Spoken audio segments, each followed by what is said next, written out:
Assalamualaikum warahmatullahi wabarakatuh. Innal hamdalillah nahmaduhu wa nasta'inuhu wa nastaghfiruh wa na'udzu billahi min shururi anfusina wa min sayyiati a'malina may yahdihillahu fala mudilla lahu wa may yudlil fala hadiyalah.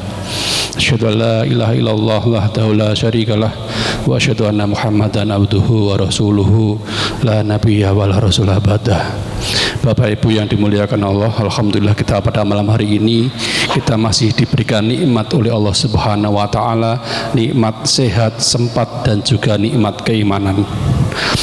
Mudah-mudahan kehadiran kita pada malam hari ini di majelis ilmu ini dicatat oleh Allah Subhanahu wa taala sebagai amal soleh dan sebagai hujah di hadapan Allah karena nikmat-nikmat tersebut. Pada malam hari ini sebenarnya kita bersama Ustadz Ki Haji Azhari Dipokusumo karena beliau takziah ke Solo karena istrinya Ustadz Ki Haji Abu Bakar Basir meninggal, ya. Jadi takziah ke sana. Kita yang jauh di sini kita juga turut mendoakan mudah-mudahan almarhumah ketika meninggal dalam keadaan husnul khotimah. Amin. Allahumma amin.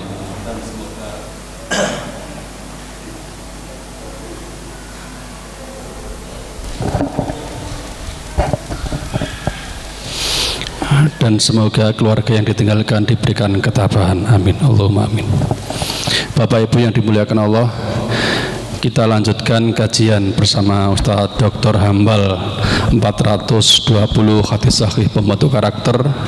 Monggo nanti disimak dengan baik, barangkali nanti ada hal yang kurang jelas bisa ditanyakan.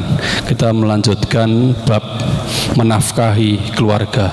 Langsung saja kepada beliau Ustadz Dr. Muhammad Hambal Safwan LCMD. Waktu dan tempat dipersilakan.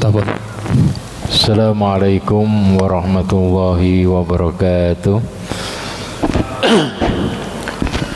Alhamdulillah, ahmaduhu subhanahu wa ashkuruh, wa min masawi amali astaghfiruh, wa asta'inuhu ala nailir ridha, wa astamiddu lutfahu fima qadha.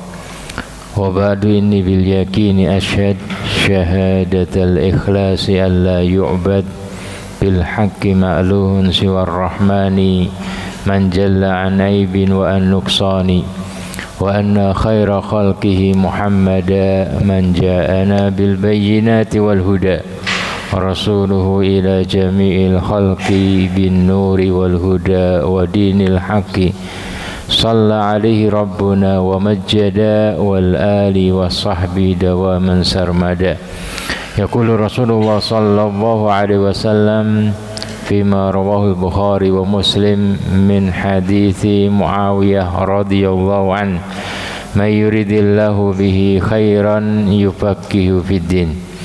Alhamdulillah, kita bersyukur kehadirat Allah Subhanahu wa taala atas taufik dan nikmatnya kita bisa hadir dalam majelis ilmu ini untuk mengkaji ayat-ayat dan hadis-hadis Nabi Muhammad sallallahu alaihi wasallam.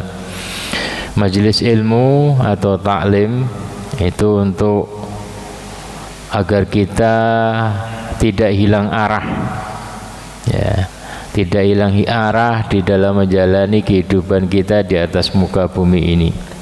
Karena banyak orang itu bingung, ya. Kita hidup ini untuk apa, bingung, ya. Sehingga dia cari-cari kegiatan, ya, yang enggak jelas. Bagi seorang muslim, ya, hidup di atas muka bumi ini itu memiliki tujuan yang jelas, ya. Dalam ayat Allah Subhanahu wa taala menyindir mereka-mereka yang hilang arah dalam menjalani hidup. Apa hasibtum annama khalaqnakum abathan wa annakum ilaina la turja'un. Apakah kalian mengira kami menciptakan kalian di atas muka bumi ini abathan, tidak ada tujuan sama sekali, bebas, ya. Wa annakum ilaina la turja'un, dan kalian tidak dikembalikan lagi kepada kami untuk dimintai pertanggungjawaban. Maka bagi seorang mukmin tujuannya jelas ya. Yang pertama adalah untuk beribadah kepada Allah Subhanahu wa taala. Wa ma khalaqtul jinna wal insa illa liya'budun. Tidaklah aku ciptakan jin dan manusia kecuali hanya untuk beribadah kepadaku. Jadi ini harus ada dalam benak setiap muslim ya. Sehingga dia sadar diri tujuan utama Allah menciptakan kita, memberikan umur kepada kita adalah untuk beribadah ya. Maka selalu semangat untuk mengabdi kepada Allah Subhanahu wa taala. Yang kedua, jadi kalau orang hanya membatasi satu tujuan ini, maka terkadang dia melupakan dunia dia. Dia hanya bingung akhirat dia. Tugas-tugas dunianya tidak dikerjakan. Tapi bagi seorang muslim ada tujuan kedua, yaitu menjadi khalifah ya. Mendapatkan tugas-tugas dunia untuk menerapkan prinsip-prinsip, ajaran-ajaran, hukum-hukum yang disyariatkan oleh Allah Subhanahu wa taala. Sebagai apapun kita di dunia ini, mungkin sebagai guru kita terapkan bagaimana artinya kita mencontoh, mempraktekkan, menjadi contoh bagaimana kita menjadi guru yang islami, menjadi tukang ya. Kita mempraktekkan bagaimana menjadi tukang yang islami, menjadi pedagang juga seperti itu. Kita praktekkan prinsip-prinsip Islam di dalam berdagang. Menjadi petani ya. Kita praktekkan bagaimana membayar zakat dan yang lain sebagainya. Termasuk adalah menjadi kepala rumah tangga ya. Jadi kullukum ra'in, setiap dari kalian itu adalah ra'in ya, punya tugas, tanggung jawab ya. Jadi ini ja'ilun fil ardi khalifah ya. Allah amanahkan bumi ini kepada kita, bagaimana ngisi ngatur ya. Inna dunya khulwatun khadirah wa inna allaha mustakhlifukum fiha fayandur kaifa ta'malun ya. Sesungguhnya dunia itu khulwun khadirah, manis dan hijau, menyenangkan ya. Itu dunia Allah jadikan seperti itu. Bahkan dunia itu adalah Allah jadikan sebagai miniatur surga. Artinya ada beberapa hal yang ada di dunia ini juga kenikmatan-kenikmatannya itu ada di surga. Sehingga ketika kita di surga tidak aneh, oh ini apel, tapi kok apelnya besar gini, oh ini gini, sehingga nikmat. Jadi kita kalau kita tiba di suatu daerah kemudian nggak ngerti ini apa, bisa dimakan nggak ya ini ya, makanya Allah jadikan dunia itu seperti itu. Cuman ada yang terlena dengan dunia, lupa dengan surganya, akhiratnya. Ada yang selalu sadar ini hanya miniatur kecil ya, kenikmatan kecil. Jangan sampai yang melupakan kenikmatan yang besar ya. Jadi ini ja'ilun fil ardi khalifah, aku jadikan di bumi ini khalifah ya. Jadi manusia yang ngelola ya, turun temurun untuk ngelola bumi. Fayandur kaifa ta'malun, Allah pengen ngelihat kaifa ta'malun, bagaimana kalian beramal, berbuat di dunia ini. Apakah terlena, lupa akhiratnya, ataukah tadi ya termasuk kalian ini mengkhianati aturan. Allah jadikan kalian ini khalifah di dunia, harus pakai aturannya Allah, tapi ganti aturan yang lain ya. Cara ngatur keluarganya enggak dengan cara aturan yang dicontohkan oleh Rasulullah SAW. Cara ngatur istrinya juga seperti itu. Ya. Jadi kita ini, ya, tugas kita selain ibadah kepada Allah Subhanahu wa taala juga menjadi khalifah Allah di atas muka bumi. Kita punya tugas-tugas dunia, ya, untuk membuktikan apakah kita ini menerapkan aturan Allah ataukah tidak. Sebagai apapun kita di dunia ini, ya. Jadi ketika kita, karena pembahasan kita tentang keluarga, maka tadi, ya, menafkahi keluarga. Jadi ini bagian tugas kedua kita, bagian dari amanah. Ya ayyuhalladzina amanu la takhunullah war rasula wa takhunu amanatikum wa antum ta'lamun. Hai orang-orang yang beriman, jangan mengkhianati Allah, jangan mengkhianati Rasulnya, jangan mengkhianati amanat-amanat yang diberikan kepada kalian, termasuk amanat sebagai kepala rumah tangga, kepala keluarga, ya, yang bertugas untuk mencukupi kebutuhan keluarga, kebutuhan anak istri. Apa saja kebutuhannya, ya, tinggal pakai cara pandang apa. Kalau kita seorang muslim, cara pandangnya kebutuhan keluarga itu yang nomor satu, ya, agamanya, kebutuhan pokok, ya, paling pokok itu. Yang kedua yaitu ku anfusakum wa ahlikum nara, jagalah diri kalian dan keluarga kalian dari api neraka. Tugas berikutnya adalah sandang, pangan, papan, ya, itu kebutuhan berikutnya. Jadi kalau kita itu berpandangan bahwasanya kebutuhan pokok manusia itu ada primer, sekunder, dan tersier. Yang pertama itu adalah sandang, pangan, papan. Cara berpikir kita bukan cara berpikir yang Islami, itu cara berpikir Yahudi, ya.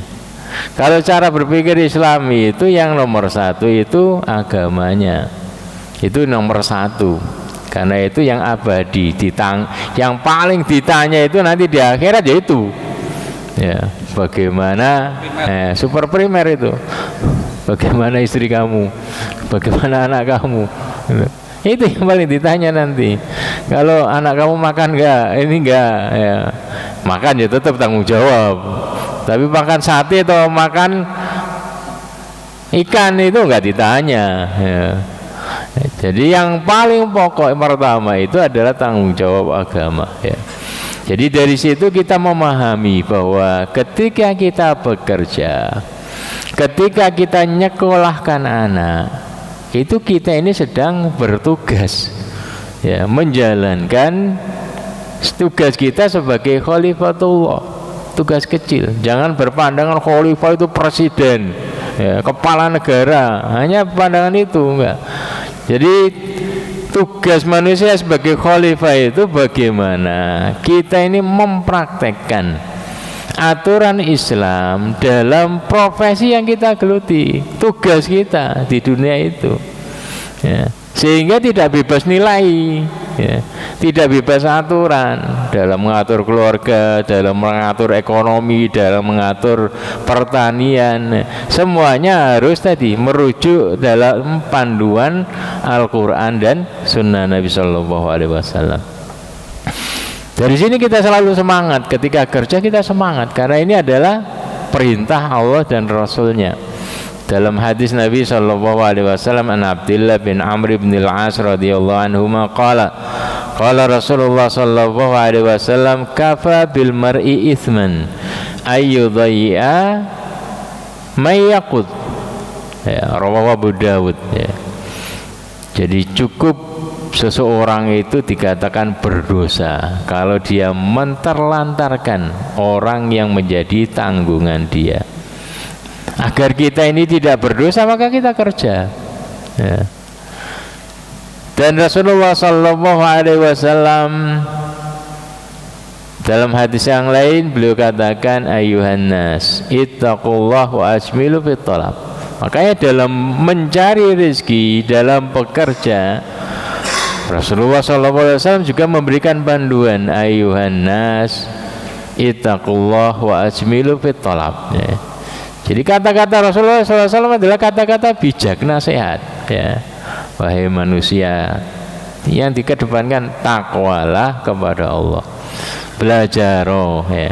Hendaklah kalian ini belajar aturan-aturan Allah, belajar syariat, sehingga tahu mana yang halal, mana yang haram.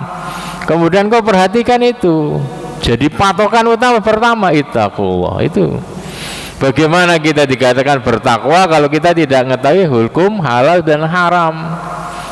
Makanya ketika ada ungkapan ittaqullah, itu ya kita belajar dulu. Makanya Imam Ghazali diantara ilmu yang fardu ain itu adalah segala hal yang menjadikan ibadah dan muamalah kita itu benar, maka itu wajib untuk dipelajari. Itu yang paling wajib, fardu ain. Ya. Maka ittaqullah wa ajmilu fit talab. Perbaiki cara kalian di dalam mencari nafkah.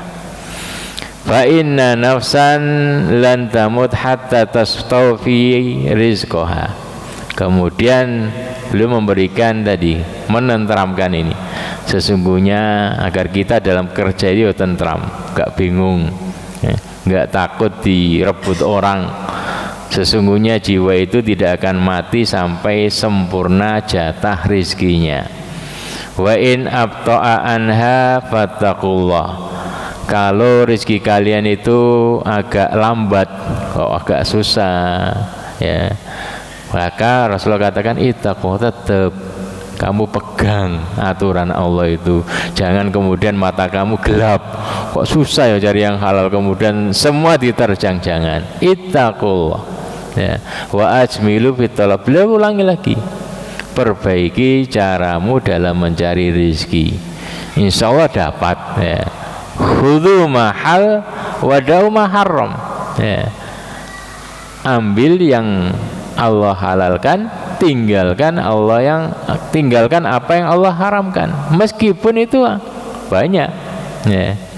Jadi ini seorang muslim, riwayat Ibnu Majah.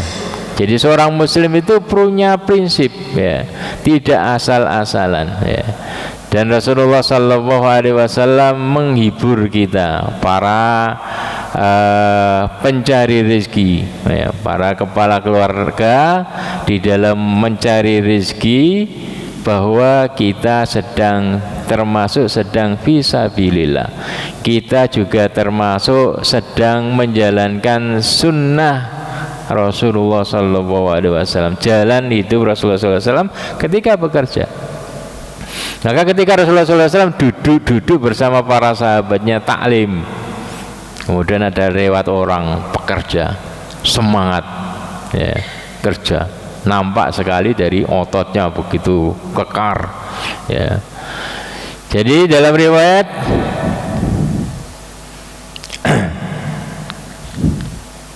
dalam sebuah riwayat Rasulullah Sallallahu Alaihi Wasallam, jadi ketika beliau duduk dengan para sahabatnya, dalam Ujam Tabrani an Ka'ab bin Ujrah qala marra ala Nabi Sallallahu Alaihi Wasallam rajulun fara'a ashabu Rasulillah Sallallahu Alaihi Wasallam min jaldihi wa nasyatihi. Jadi para sahabat itu melihat orang ini semangat kerja, Masya Allah, kerja luar biasa. Maka mereka nyeletuk kepada Rasulullah, ya Rasulullah, law kana hadza fi sabilillah. Wa qala Rasulullah sallallahu alaihi wasallam, in kana kharaja yas'a ala waladi sigharan fa huwa fi sabilillah. Jadi Rasulullah, ya Rasulullah, ya, kita ini kan sedang bermajelis taklim, ini kan bagian dari fisabilillah.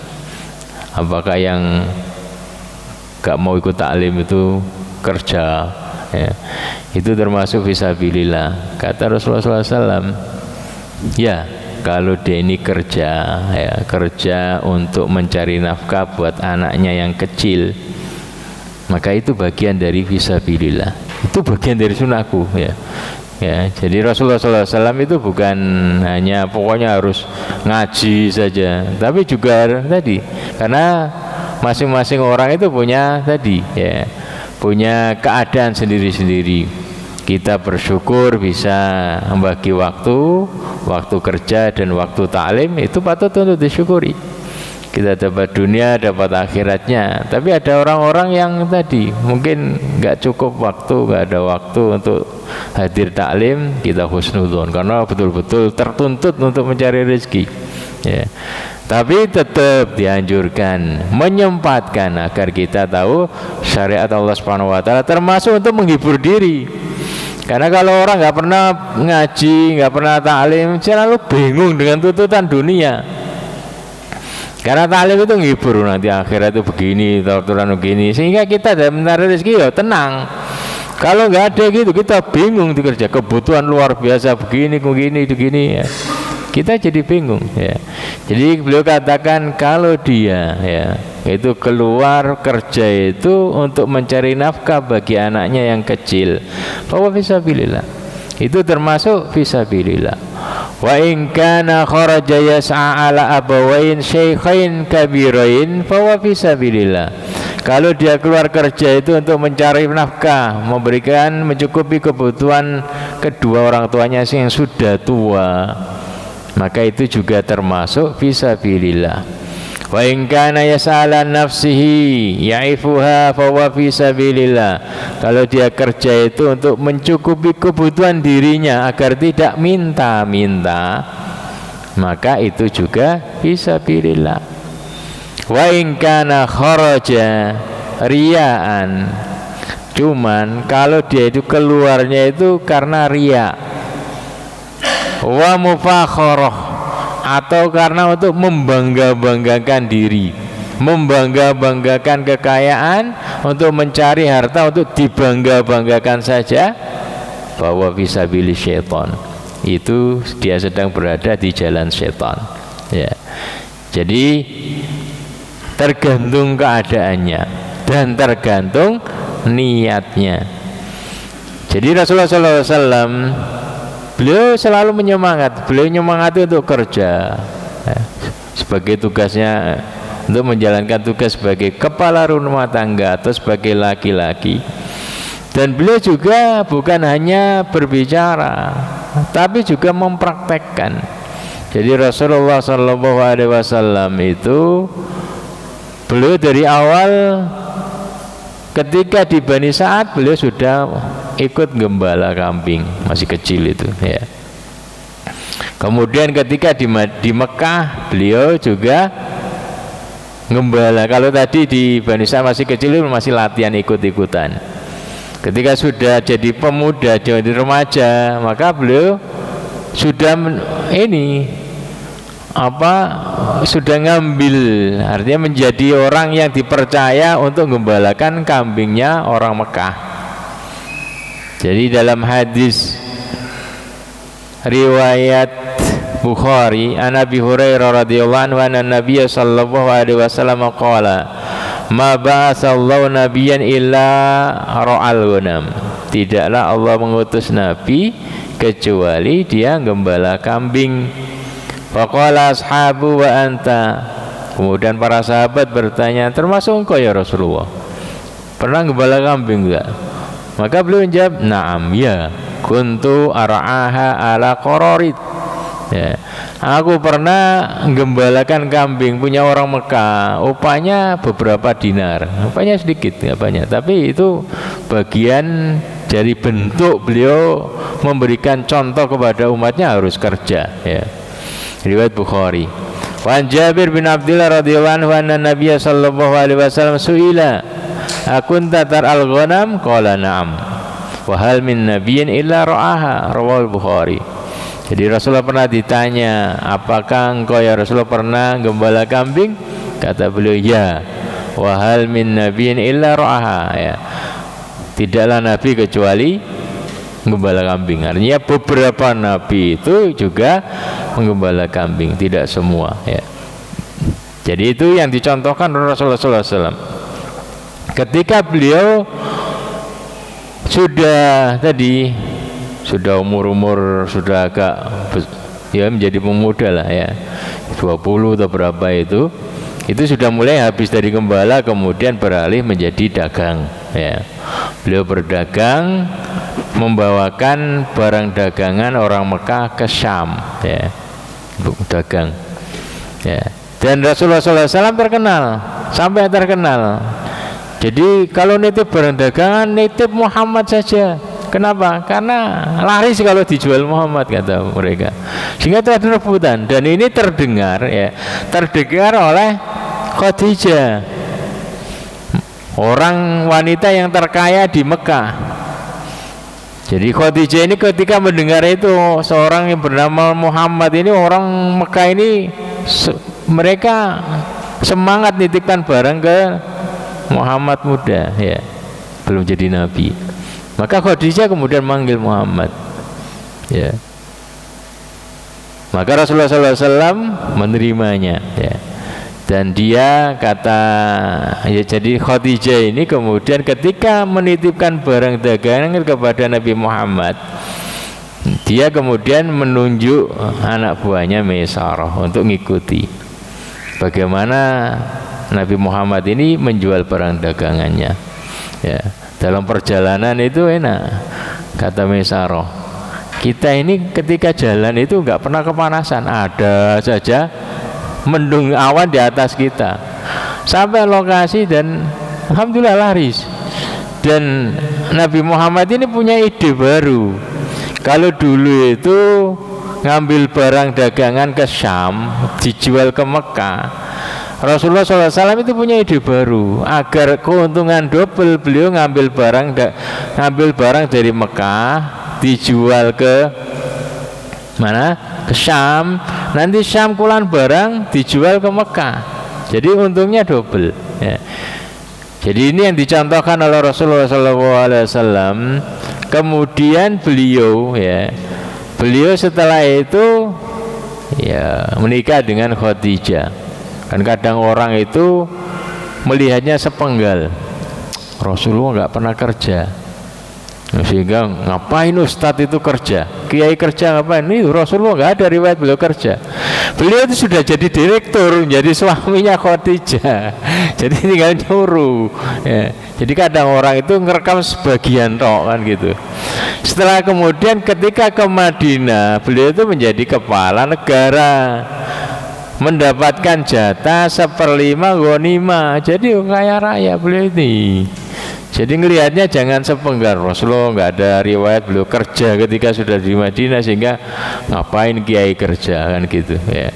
Jadi Rasulullah SAW kondisinya sudah beda ya. Jadi beliau contohkan dari paling susah menjadi penggembala yang upahnya sedikit, terus kemudian jadi pedagang, nggak punya modal, dipercaya orang, kemudian ngelola punyanya Khadijah, kemudian menjadi kepala negara ya.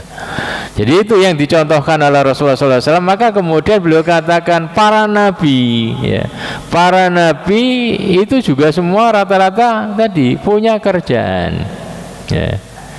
Jadi kenapa Allah Subhanahu wa taala menjadikan Rasulullah SAW di awal itu susah ya. Jadi Allah pengen mendidik Nabi SAW karena beliau menjadi contoh umatnya, harus susah-susah dulu, siap kerja dan yang lainnya. Bisa saja Allah SWT langsung menjadikan Rasulullah SAW kaya raya. Rasulullah katakan, arada alayya rabbi ayyaj'ala badha'a Makkah dhahaban. Allah pernah nawarkan kepadaku ya, dataran Mekah, lembah di Mekah itu dirubah menjadi emas dan dikasihkan kepadaku biar nggak susah-susah hidup. Fakultulah, tapi aku menolaknya ya. aku lebih suka sehari kenyang, sehari lapar. Ketika aku kenyang, aku bisa bersyukur kepadamu, memujimu. Ketika aku susah, aku bisa selalu tadarru, mendekatkan diri kepadamu. Karena ketika orang susah itu hatinya betul-betul tadarru. Ya. Itu Rasulullah SAW. Kalau kita ditawari emas langsung mungkin. Tapi itu Rasulullah SAW. Jadi Allah didik Rasulullah SAW seperti itu karena beliau menjadi contoh umatnya. Ya. Kemudian dalam riwayat ma'akala ahadun ta'aman qattun khairan min ayakula min amali yadih. Tidaklah seorang itu makan makanan lebih baik dari hasil jerih payah tangannya. Wa inna Nabi Allah Daud alaihissalam kana yakul min amali yadih. Dan Nabi Daud itu makannya selalu dari hasil kerja dia, gak mau dikasih orang. Ya, Nabi Daud itu semangat kerja, ya, dan kerjanya itu adalah tadi menjadi tukang besi, ya. Rawahu Bukhari. Jadi ini yang mendasari pembahasan kita pada malam hari ini tentang kewajiban menafkahi keluarga. Hadis yang ketiga, An Uqbah bin Amrin al-Badri radhiyallahu anhu anin Nabi sallallahu alaihi wasallam qala, "Idza anfaqa ar-rajul ala ahlihi nafaqatan yahtasibuha fahiya lahu shadaqatun." Rawahul Bukhari wa Muslim.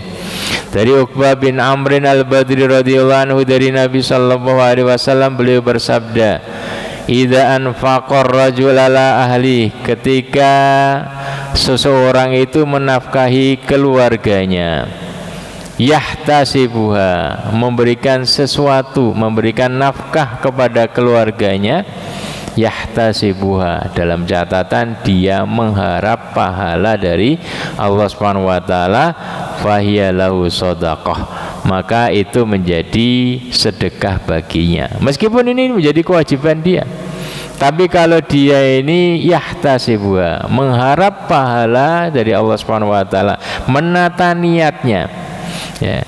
Ini yang membedakan antara seorang yang punya iman dan yang tidak punya iman. Kalau yang tidak punya iman, ketika dia menafkahi keluarga, dia dasarnya adalah adatan, ya, kebiasaan, keumuman. Memang tugas laki-laki itu kerja, ngasih istrinya, hanya sebatas itu. Tapi seorang mukmin itu dia nyelipkan niat, saya nafkahi ini untuk mengharap ridha Allah Subhanahu wa taala. Saya nafkahi ini agar, ya, saya nyekolahkan anak, mondokkan anak ini agar dia menjadi penerus sujudku. Itu seorang mukmin, ya, membiasakan berdialog dengan Allah Subhanahu wa taala. Bukan hanya berdoa, tapi ada dialog-dialog tadi itu, membiasakan dialog. Ya Allah, saya kerjakan ini untukmu. Ya Allah, saya kerjakan ini agar dia ini segini begini. Itu, ya, itu adalah praktek dari iyyaka na'budu wa iyyaka nasta'in. Hanya kepadamu kami beribadah, kami kerjakan ini itu, ya, hanya untukmu ya Allah. Baru kemudian kita nasta'in, kita berdoa, minta tolong kepada Allah Subhanahu wa taala. Dalam segala hal dibiasakan seperti itu, baik yang mubah, yang wajib, yang sunnah. Saya tidur ya Allah agar nanti bisa tidur di awal ini, agar nanti bisa sholat tahajud, ya, menikmati ibadah qiyamul lail, ya. Membiasakan seperti itu, ya. Sehingga tadi kita selalu semangat, ya. Riwayat Bukhari dan Muslim. Jadi idza anfaqa, makna dari idza anfaq tasmal ay nafaqatan sawan kanat qalila aw katsira, baik nafkah itu banyak atau sedikit, ta'ummut ta'am, baik berupa makanan atau malbas, memberikan kepada anak atau istri makanan, memberikan pakaian, memberikan tempat tinggal, ya. Wa kullu ma yahtajul ahl, dan segala hal yang dibutuhkan oleh keluarga tadi dia selipkan, ya. Dia selipkan dialog dengan Allah Subhanahu wa taala. Aku bangunkan rumah ini ya Allah agar anak-anakku bisa tentram ibadah, kan gitu. Agar anakku tidak minta-minta, agar begini, agar begitu. Terlebih tadi, ya, agar mereka menjadi penerus sujudku, ya.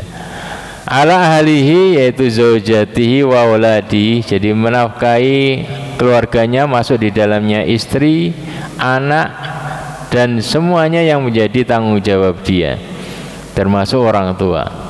Yahtasibu ay yunfiquha biniyatin thayyibah, jadi dia memberikan nafkah dengan niat yang baik, ya. Jadi harus menyelipkan niat biar dapat pahala sedekah. Kalau kita tidak menyelipkan niat, nah, itu kita kadang terbawa ini hanya sebagai keumuman. Ini keumuman orang sebenarnya sudah biasa, kan gitu, ya. Jadi agar kita dapat double tadi itu, yarju biha wajhallah wa thawabah, ya. Jadi kita mengharap pahala dari Allah Subhanahu wa taala. Fa ya law sadaqah tatahawal hadhihi nafaqal wajibah ila ajri sadaqatin nafilah. Jadi meskipun ini tugas kita mendapatkan pahala sedekah, ya. Itu penjelasan dari para ulama. Jadi ada beberapa hal pelajaran yang bisa kita ambil dari hadis ini. Yang pertama, bahwa nafkah yang diberikan suami kepada anak istri itu bernilai sedekah. Dalam hadis yang lain, innaka lan tunfiqa nafaqatan tabtagi biha wajhallah illa ujirta 'alaiha hatta ma taj'al fi imra'atik, rawahul Bukhari. Sungguh engkau memberikan sebuah nafkah kepada keluargamu, kepada istri dan anak-anakmu, tabtagi biha wajhallah, engkau memohon pahala keridhaan dari Allah Subhanahu wa taala, illa ujirta 'alaiha, ya. Kecuali engkau akan mendapatkan pahala darinya. Nah, ini yang harus digarisbawahi, yaitu tabtagi biha wajhallah, mengharap ridha Allah Subhanahu wa taala. Tadi membiasakan dialog. Ya Allah, saya nyekolahkan anakku ini untuk agar mereka menjadi penerus sujudku, agar mereka semangat ibadah, agar ini, ya. Illa ujirta 'alaiha, kecuali engkau akan mendapatkan pahala darinya, sampai apa yang kau jadikan, engkau suapkan di mulut istrimu. Jadi Allah Subhanahu wa taala sangat suka, ya, hamba-hamba yang tadi itu senang dengan tugas dia menafkahi keluarga. Dalam hadis disebutkan, innallaha yuhib al-ghanit taqi al-khafi. Allah Subhanahu wa taala suka hamba yang ghani, ya, banyak, hamba yang berkecukupan, banyak harta, tapi dia taqi, ya, bertakwa, dia paham agama, dia taat kepada Allah Subhanahu wa taala, dan khafi, tidak suka riya, ya. Dalam hadis yang lain juga, innallaha yuhibbul faqir al-muta'affif abal iyal.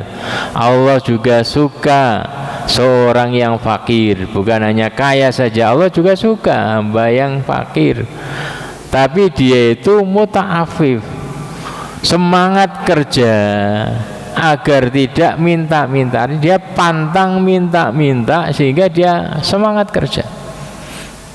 Kenapa? Abal iyal, karena dia punya banyak tanggungan, punya istri, punya banyak anak. Riwayat Ibnu Majah.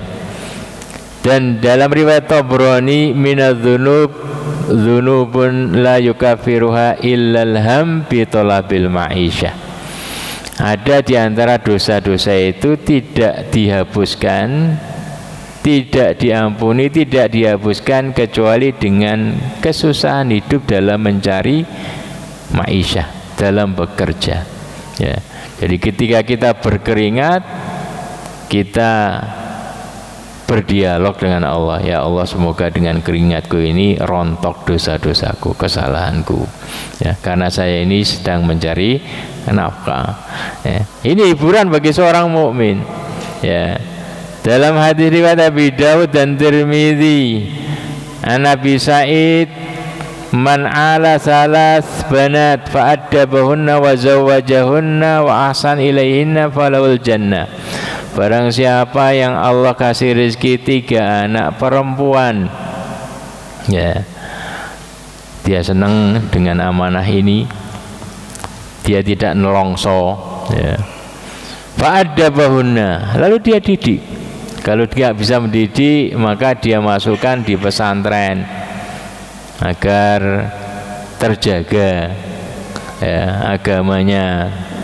Wa zawwajahunna, dia didik, kemudian dia nikahkan, artinya dia kerja untuk membayar pendidikan anak perempuannya tersebut, lalu dia nikahkan. Wa ahsan ilaihinna, dia baguskan nafkah pelayanan dia kepada mereka, artinya betul-betul tanggung jawab, betul-betul bekerja untuk mereka, mencukupi kebutuhan mereka, falahul jannah, maka kata Rasulullah SAW, maka baginya surga. Nah, hadis-hadis yang seperti ini memberikan semangat agar kita sebagai seorang muslim itu dalam bekerja ada hiburan akhiratnya, ada harapan. Karena ketika anak-anak sudah besar, banyak kebutuhan, kita yang kerja itu kadang hanya lewat, kita yang capek, duit itu hanya lewat. Ini untuk anak pertama bayar kuliahnya, ini anak kedua, ini bayar pondok, tambah kurang kadang, ya. Hanya lewat, kita yang capek, ya. Kalau hanya mikirin itu, dunia kok hanya capek ini, sehingga dia bunuh diri. Tapi kalau tadi dihibur dengan ini, ya, ini semuanya berpahala, ini menghasilkan surga, ini sebagai benteng dari api neraka, ini termasuk fisabilillah, kita semangat untuk kerja agar juga bisa bersedekah, ya. Silakan azan dulu.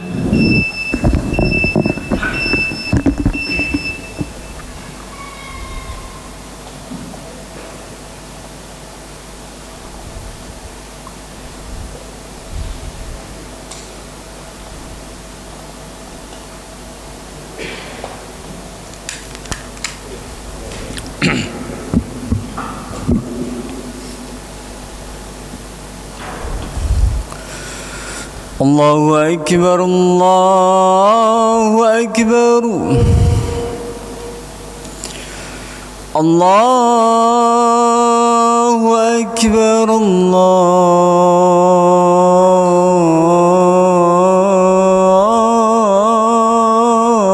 Akbar. Asyhadu an la ilaha illallah.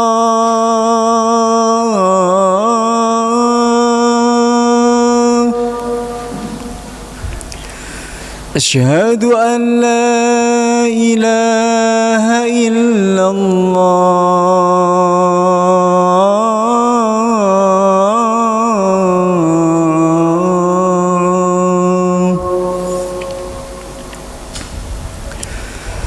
أشهد أن محمدا رسول الله.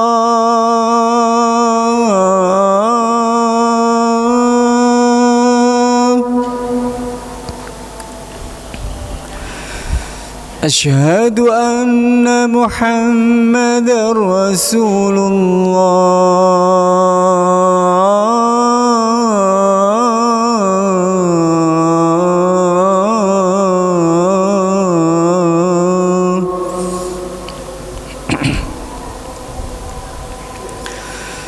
حي على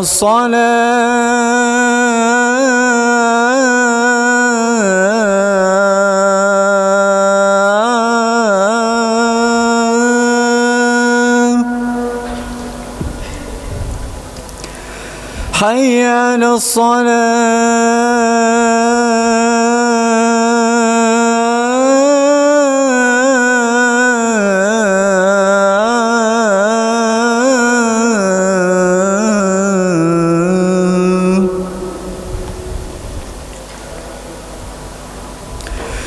حي على الفلاح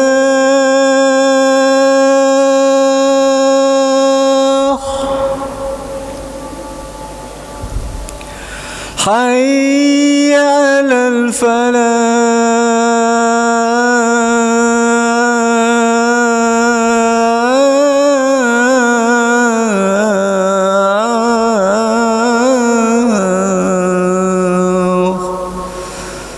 الله أكبر الله أكبر لا إله إلا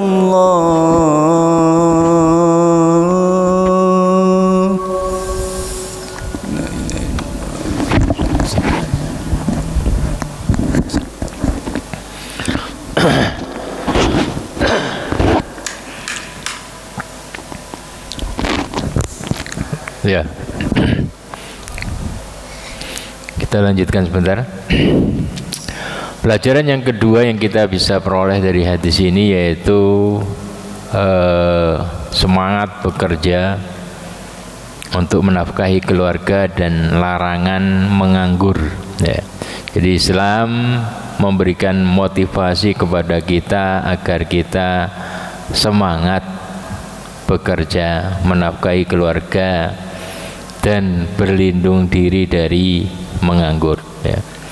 Jadi terkadang ada pertanyaan, kalau Islam memberikan motivasi untuk bekerja, kenapa mereka-mereka yang lulusan pesantren itu malah nggak semangat kerja dan banyak yang nganggur?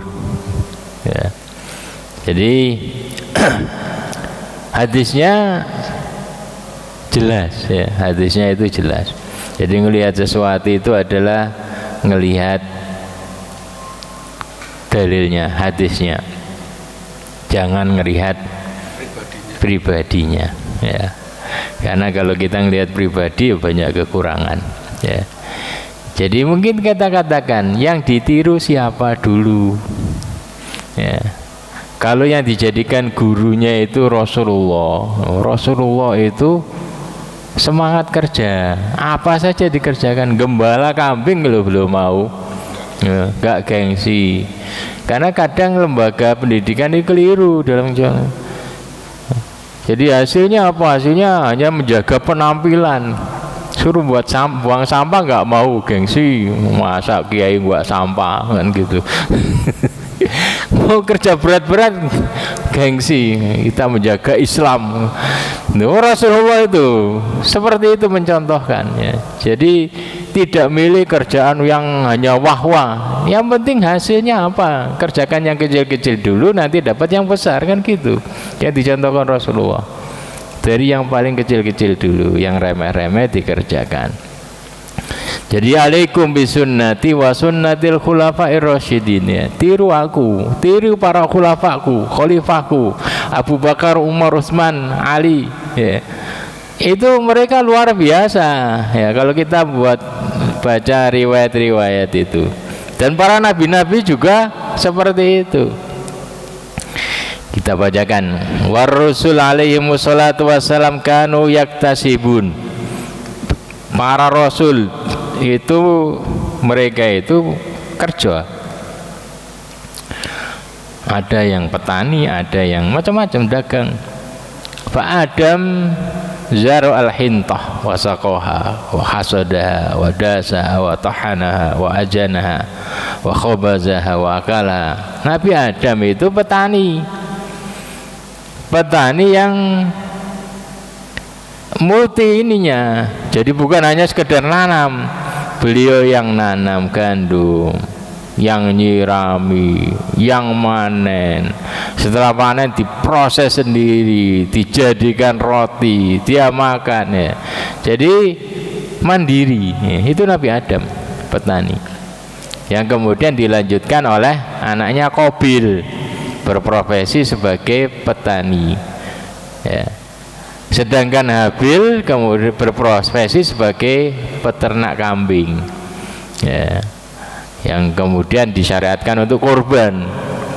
Habil menyiapkan korban kambing-kambing yang sangat gemuk, sedangkan Qabil berkorban dengan hasil panen yang hampir busuk, ya. Jadi bekerja, ya. Nuh kana najaron, Nabi Nuh itu tukang kayu. Wa Ibrahim kana bazzazan, Nabi Ibrahim itu penjual kain. Wa Dawud kana yasna'ud duru, Nabi Dawud itu tukang besi, biasa buat baju besi. Wa Sulaiman kana ya'mal fi sina'at atsaqila, Nabi Sulaiman itu mewarisi keahlian bapaknya meskipun beliau juga raja, ya. Dia mewarisi keahliannya sebagai tukang besi, buat perabot-perabot, ya. Jadi maharib buat, termasuk beliau juga buat keahliannya buat mihrab. Mihrab itu agak moncong gini tapi agak ke dalam, ya. Wa ahwadil jimiyah, ya. Wa kudur rosyad, buat apa, ambreng-breng gitu, ya. Itu kerjaannya Nabi Sulaiman. Wa Zakaria kana najaron, ya. Nabi Zakaria itu tukang kayu, ya. Nabi kita pengembala kambing, pedagang. Demikian juga kana Siddiq, Abu Bakar As-Siddiq bazajan, pedagang kain. Wa Umar ya'mal fil adim, Umar punya keahlian mengolah kulit, ya. Jadi kulit itu dibuat pengrajin kulit, ya, itu Umar. Wa Utsman kana tajiron, kalau Utsman itu pedagang, ya. Kemudian dia mendatangkan makanan dari mana-mana kemudian dia jual. Wa Ali kana yaktasib, kalau Ali pakai tenaga dia, ya. Ali pakai tenaga. Waqad sahanu kana yu'ajir nafsahu, Ali itu yu'ajir nafsahu, yaitu menjadi orang-orang yang disuruh gitu, ya. Buruh, ya. Tukang, pokoknya buruh lah, suruh apa saja siap, ya. Kuli, ya, dan yang lainnya, itu Ali. Itu orang-orang hebat. Jadi yang dicontoh itu orang-orang yang benar. Jangan yang nyontoh, jangan yang dicontoh kiai yang nggak benar, ya. Ustadz-ustadz yang nggak benar jangan dicontoh, ya. Ya. Jadi yang dijadikan standar itu mereka ini, ya. Jadi mereka punya kekerjaan jelas sehingga bisa mencukupi kebutuhan dirinya, bukan hanya mengharap dari amplop atau kotak infak dan yang lainnya. Ibnu Mas'ud beliau mengatakan, inilah akrah an ajidar rajula farigon la fi amri dunyahu wa la fi amri akhirati. Sungguh aku benci, nggak suka dengan kalau aku mendapati seorang itu nganggur. La fi amri dunya, nggak ngurusi dunianya, juga nggak ngurusi akhiratnya. Umar juga mengatakan, inilah ar-rajul yu'jibuni. Aku terkadang takjub dengan seseorang, kagum dengan seseorang. Fa'akul halahu khirfah. Ketika aku kagum takjub itu aku tanya, dia punya kerjaan enggak? Ya. Fa'in qalu, kalau orang-orang menjawab enggak, dia enggak punya kerjaan, enggak, pengangguran, saqata an ini, maka saya sudah enggak takjub lagi, enggak kagum lagi pada orang tersebut.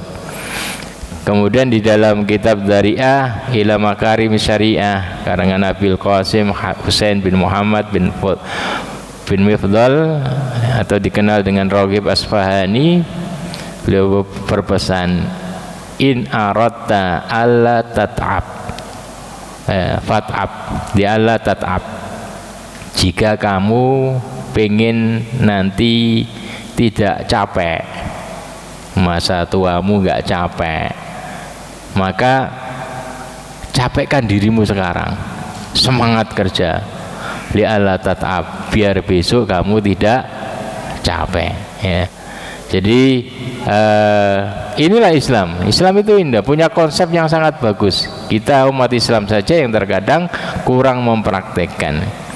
Jadi para nabi dahulu dalam riwayat Bukhari, Nabi Hurairah wa Nabi sallallahu alaihi wasallam menjelaskan kana Daud alaihissalam la yakul illa min amali yadih. Kemudian juga dan hadis-hadis yang lain tadi sudah dibacakan, memberikan kesimpulan kepada kita bahwa Islam itu sangat memotivasi agar setiap muslim itu menjalankan tugasnya sebagai khalifah, termasuk bagiannya adalah menjadi kepala rumah tangga, agar menjalankan sebaik-baiknya dengan penuh semangat dan mengharap pahala dari Allah Subhanahu wa taala.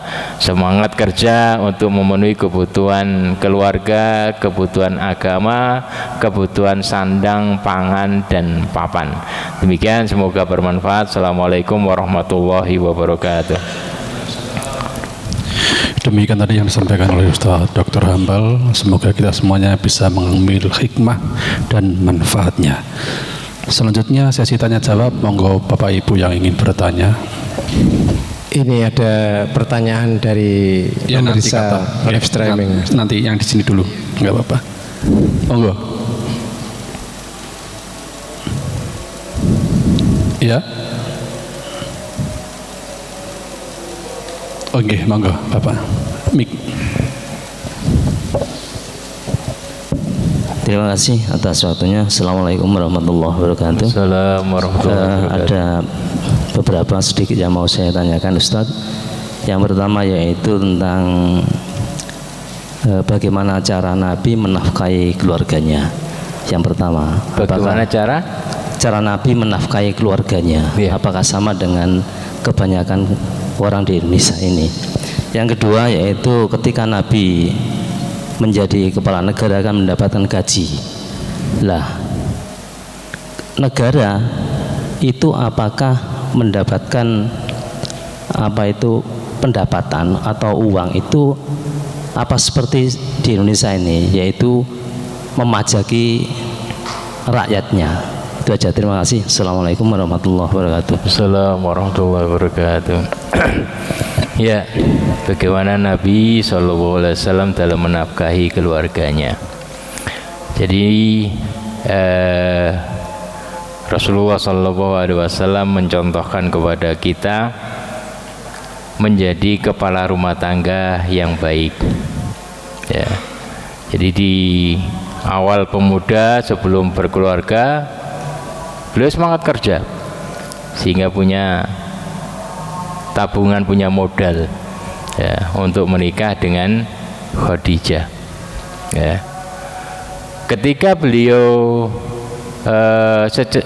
punya istri, kalau di awal itu kan beliau mendapatkan rezeki, selain punya modal, beliau juga punya rezeki, mendapatkan rezeki istri yang kaya, soleha, yang mengatakan begini, silakan gunakan semua hartaku untuk dakwah. Ya. Jadi jangan, sekali lagi, jangan memotret sepenggal. Oh, Rasulullah sibuk dakwah saja. Iya, ada yang bekengi. Ya. Kalau kamu sibuk dakwah saja kemudian nggak ada yang danai tergala ya keliru. Ya. Jadi itu rezeki, makanya beliau tidak pernah bisa melupakan Khadijah meskipun istri beliau banyak. Makanya Aisyah kan cemburu. Ya, Aisyah cemburu. Kok engkau wahai Rasulullah kok masih nyebut Khadijah saja? Ya, padahal Allah sudah memberikan rezeki kepadamu yang istri banyak, yang lebih muda, yang lebih ini macam-macam. Ya.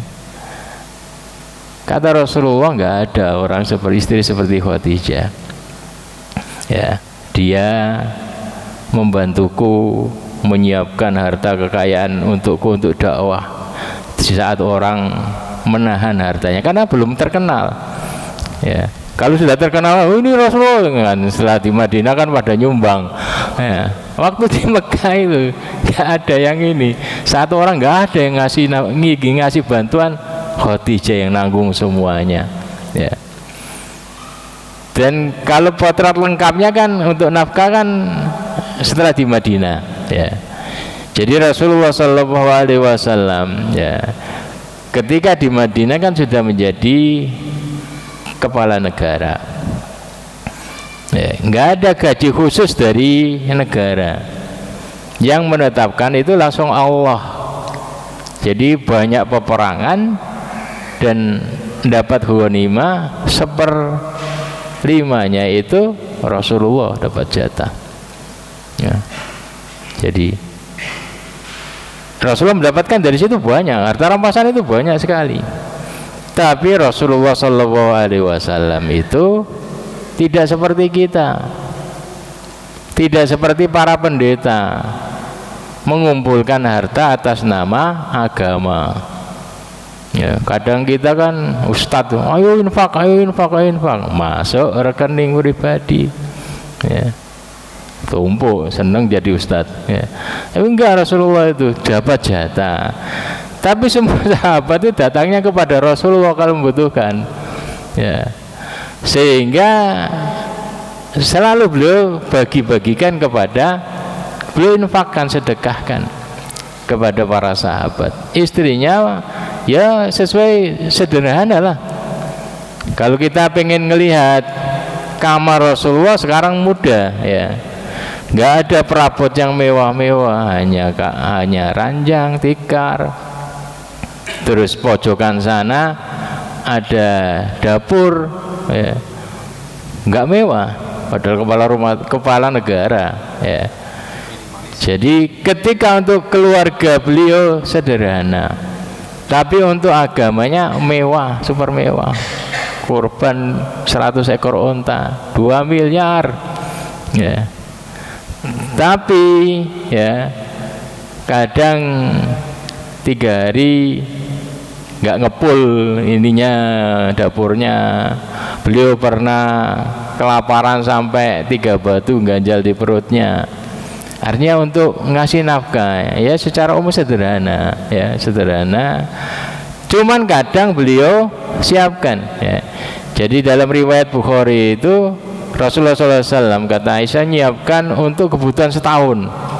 Ya, jadi dari situ kemudian ada beliau tampung untuk kebutuhan setahun, sehingga sudah tercukupi. Dan sisanya beliau sisanya beliau sedekahkan, karena beliau Nabi. Nabi itu tidak mewariskan, nggak boleh mewariskan harta ya. Lam yuwaritsu dinaron wala dirhaman, tidak mewariskan dinar atau dirham, hanya mewariskan ilmu. Kemudian ketika menjadi kepala negara ya, jadi waktu itu adalah waktu perjuangan. Beda waktu perjuangan dengan waktu menikmati. Pada zaman Rasulullah nggak ada gaji khusus karena beliau punya jatah dari ghanimah. Pada zaman Abu Bakar beliau nggak mau, tapi kemudian dikasih. Ya, beliau dikasih karena nggak ada jatah khusus 1/5 ghanimah. Ya, Abu Bakar dikasih, ditetapkan gaji ya, untuk beliau Abu Bakar ini. Cuman ketika menjelang wafat itu ada kotak khusus. Jadi Umar ketika situ ditunjukkan itu, di situ ada kotak itu isinya uang ini, kata Abu Bakar. Uang ini adalah gajiku selama aku memimpin, kembalikan ke Baitul Mal. Ya, itu Abu Bakar As-Siddiq. Jadi beliau tetap kerja, nyukupi kebutuhan, gak ngambil dari gaji ini. Pada masa Umar ya, itu digaji ya, karena sudah kekuasaan sudah meluas dan pasukannya digaji ya. Jadi ketika ditanya kenapa engkau gaji tidak seperti zaman Rasulullah, nggak ada yang digaji, kata Abu Bakar, orangnya beda. Kalau zaman Rasul nyuruh, semua pada mau. Ya. Kalau orang pada zamanku, saya nyuruh nggak mau kalau nggak ada gajinya. Ya. Jadi kemudian beliau tetapkan gini. Jadi pada zaman Rasulullah itu nggak ada gajinya dan nggak ada pajak. Ya. Jadi zaman Rasulullah nggak ada gaji, nggak ada pajak, semua barokah. Ya. Jadi semangat infak. Ya. Semangat infak. Dan tadi ketika sesuatu itu diatur dengan hukum Islam ada keberkahan. Sehingga pada masa Daulah Umayyah itu, pada zaman Umar bin Abdul Aziz itu ditawarkan emas. Siapa yang mau emas ini? Nggak ada yang mau. Ya. Jadi keliling itu, nggak ada yang mau. Ya. Kenapa? Karena tadi merasa cukup, artinya semangat untuk kerja luar biasa, nggak mau minta-minta. Ya. Jadi pantang untuk minta-minta. Ya. Jadi itu gambaran bagaimana Rasulullah SAW dalam menafkahi keluarganya. Ya, selanjutnya saya Ustaz ingin bertanya sedikit dari penjelasan hadis ini. Itu dalam hadis ini menekankan tentang sebuah harapan, sebuah niat dalam sebuah pekerjaan itu. Nah, sedangkan kita atau enggak kita lah, saya sendiri ketika bekerja itu kadang-kadang tuh lupa niat itu, langsung berangkat kerja lupa niat itu. Nah, apakah seperti itu juga terhitung sebagai ibadah? Kadang-kadang awal-awal seperti ini ingat, tapi lama-lama kadang-kadang juga karena keseringan lupa niatnya, Ustaz. Iya, dapat pahala global. Berbuat baik artinya ngerjakan sebuah kebaikan, tugas. Tapi kalau kita sempatkan niat, dapat double. Ya, dapat global, dapat ini. Apalagi kita membiasakan dialog dengan Allah Subhanahu wa taala. Ya Allah, saya ini untuk ini, ya. Karena innamal amalu binniyat, segala niat, segala amalan itu, segala perbuatan tergantung dengan niatnya. Makanya dengan tadi membiasakan berdialog dengan Allah dalam segala kegiatan kita, menyempatkan itu menjadi ruh tersendiri, ya, dalam kita bekerja, ya. Dan ada harapan tadi itu, ya, membiasakanlah agar setan kan selalu bermain, ya, bermain. Dalam puasa saja kan kita seperti itu. Kadang ya tadi ketika kita nggak mengembalikan ini perintah Allah, saya ngerjakan ini perintah Allah, maka kemudian ya kembali kepada adat tadi, saya puasa ya karena umumnya orang puasa, ya dapat pahala, tapi batasannya batasan tadi itu kecil. Berbeda kalau kita man shoma Ramadan imanan wahtisaban, saya kerjakan iman karena Allah Subhanahu wa taala dan mengharap pahala dari Allah Subhanahu wa taala, itu dapat pahala sempurna. Ya, ini bonus bagi yang mau belajar. Ya. Kalau orang maka fungsi belajar itu seperti itu. Ada kita tahu, oh itu amalan yang luar biasa berlipat-lipat, oh ini bisa nyelipkan, oh ini bisa dapat pahala double dengan cara gini, dan juga bisa ngeringankan. Satu sholat dapat dua niat, kan gitu. Saya sholat niat ini untuk ini dan untuk ini, kan enak, ya. Jadi itu faedah dari rajin ngaji, makanya semangat ngaji. Ini ada pertanyaan dari sahabat LKI yang ada di rumah atas nama Zamzam Seluler. Ustadz mau tanya, ketika ada yang mau beli sesuatu dan menawar banyak sampai di bawah modal, dilihatkan nota, kulaannya nggak percaya. Kadang sampai muncul rasa pingin bohongi soal harga kulakannya. Kalau bohongi harga kulakannya, misalnya kulak 10.000, kita bilangi 10.500. Jazakumullah atas jawabannya. Mungkin pertanyaannya, apakah boleh kita berbohong tentang kulakannya itu, Ustaz? Iya kan, tergantung orangnya yang dihadapi kan. Biasanya penjual kan bisa paham ini orangnya modelnya gini ya. Jadi kalau kita jelaskan apa adanya, jadi harganya kulaannya 10.000 ya. Padahal kan ada transport pengambilan, ada ini, ada itu ya. Jadi kadang ada orang itu ketika nawar sampai habis ya. Ada orang yang tadi legowo, segini berarti bisa, berarti tak kasih untung segini. Ada orang yang nggak mau ngasih untung ya. Dengan orang-orang seperti itu ya, bila ini modalnya taruh awalnya mau 10.000 tapi dinaikkan 10 berapa 11 12, ngitungnya kan sama tenaga macam-macamnya ya.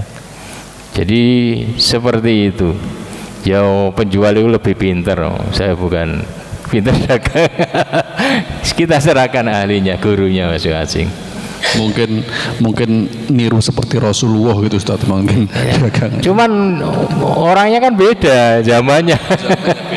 Ada zaman Rasulullah segini, tapi orangnya kan yang diajak ngobrol itu kan tahu segini berarti saya ngasih untung segini kan gitu. Tapi dengan orang-orang yang tadi yang betul-betul habis ini ngepres ya, pinter-pinter ngomong ya.